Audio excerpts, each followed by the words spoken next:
Bonjour à tous et bienvenue dans un nouvel épisode de Digital Spark, c'est Ella Jacek et Amandine Pinto. Aujourd'hui, on va parler d'email marketing. Alors, il y a beaucoup de questions autour de l'email marketing. Est-ce que c'est toujours à l'ordre du jour en 2024? Est-ce que les gens ouvrent vos emails? Est-ce que les gens lisent vos emails? La réponse simple, c'est que oui, c'est toujours important d'avoir une stratégie d'email marketing parce que ça vous permet de rester en connexion avec vos prospects durant tout le cycle de vente. Pour ma part, j'utilise Brevo dans le cadre de certaines de mes activités. Donc, je vais prendre le cas de Martinique Luxury, une association que je mène qui cherche des adhérents pour promouvoir le haut de gamme sur le territoire martiniquais. Donc, comment j'utilise la newsletter et la stratégie mail? Donc, j'utilise Brevo et via une liste stratégique de mails que j'ai pu acquérir soit par des personnes qui se sont volontairement inscrites ou soit par de la diffusion à des personnes cibles pour moi, je les informe de mes différentes activités. Pour ce faire, je mets en place dans mes newsletters différents types d'informations. Il y a l'information d'apprentissage qui permet de connaître un peu plus sur le fonctionnement de l'association, mais qui permet aussi de délivrer du contenu éducatif sur le secteur du haut de gamme en Martinique. Mais il y a aussi tout ce qui est vente de produits. Donc les produits principalement vendus sont des événements à des moments précis. Donc la newsletter permet d'aborder les thématiques qui vont être traitées sur l'événement, donc de donner du contenu, mais aussi de transformer ce contenu en vente via l'achat de tickets sur ces événements. Il faut savoir aussi que comme il s'agit d'une stratégie pour avoir plus d'adhérents, pour être plus connu, mais aussi pour atteindre de la crédibilité, eh bien tout simplement l'objectif de la newsletter, c'est aussi de rester présent au sein des personnes qui ne sont pas encore adhérentes et qui pourraient l'être ou qui pourraient être partenaires ou clients pour que, au bout d'un moment, au bout d'une certaine newsletter, ils passent le pas de devenir aussi adhérents. Merci Amandine. Vous avez plusieurs stratégies en email marketing.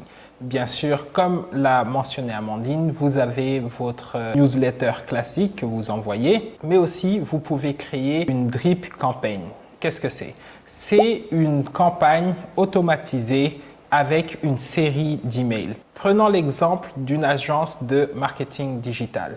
Je peux avoir plusieurs services. Un de mes services est le SEO, l'autre service est la publicité en ligne. Ce que je peux faire, c'est avoir deux listes bien distinctes. Donc, j'ai une newsletter pour les personnes qui sont intéressées par le SEO et une newsletter pour les personnes qui sont intéressées par les pubs en ligne. Ces personnes vont recevoir des listes d'emails qui sont totalement différentes et automatisées. Par exemple, en tant qu'agence marketing, mon cycle de vente est environ de 60 jours. C'est-à-dire qu'il se passe 60 jours entre quand une personne souscrit à ma newsletter au moment où elle fait son achat.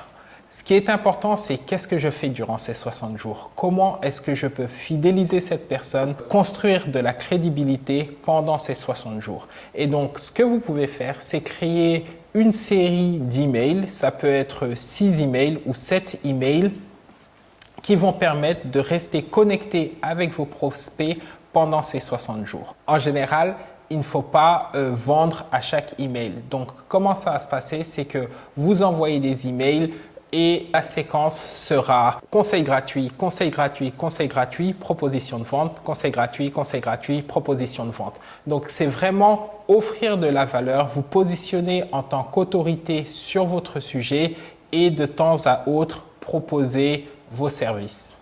Un autre aspect de l'email marketing, c'est le lead scoring. Le lead scoring, qu'est-ce que c'est? C'est d'attribuer des points à vos prospects en fonction de leur interaction avec vos emails. Par exemple, je peux mettre dans mon software d'email marketing que je veux donner 10 points à chaque personne qui ouvre mon email. On a dit qu'on avait une série de 7 emails, donc à la fin de la série, les personnes peuvent avoir un maximum de 70 points. À la fin des 7 emails, je peux vérifier combien de prospects ont 70 points, combien de prospects ont 50 points, combien de prospects ont 40 points, combien de prospects ont 0 points. Et tout simplement, ça vous permet de savoir quels sont les prospects qui ont ouvert vos emails et donc qui sont intéressés par vos produits. À ces prospects-là, vous pouvez envoyer une offre spéciale, une promotion, parce que vous savez qu'ils ont ouvert tous vos emails et ça vous montre des signes d'intérêt dans vos produits. Finalement, lorsque vous faites une campagne d'email marketing, il est très important de vérifier les données. Les données, c'est-à-dire quel est le taux d'ouverture des emails sur le référencement naturel, quel est le taux d'ouverture des emails sur les pubs en ligne, les pubs sponsorisées.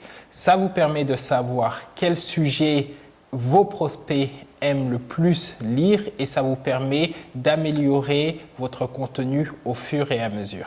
Alors ce que je peux rajouter sur l'email marketing, c'est que ça peut aussi payer de toujours donner des analyses structurantes sur des sujets qui sont autour de la thématique ou du produit que vous voulez vendre, mais que vous allez traiter qu'une fois. C'est-à-dire cette capacité à créer de la rareté dans les informations que vous délivrez et que ces informations seront probablement à temps limité pour que les personnes soient toujours amenées à découvrir votre contenu.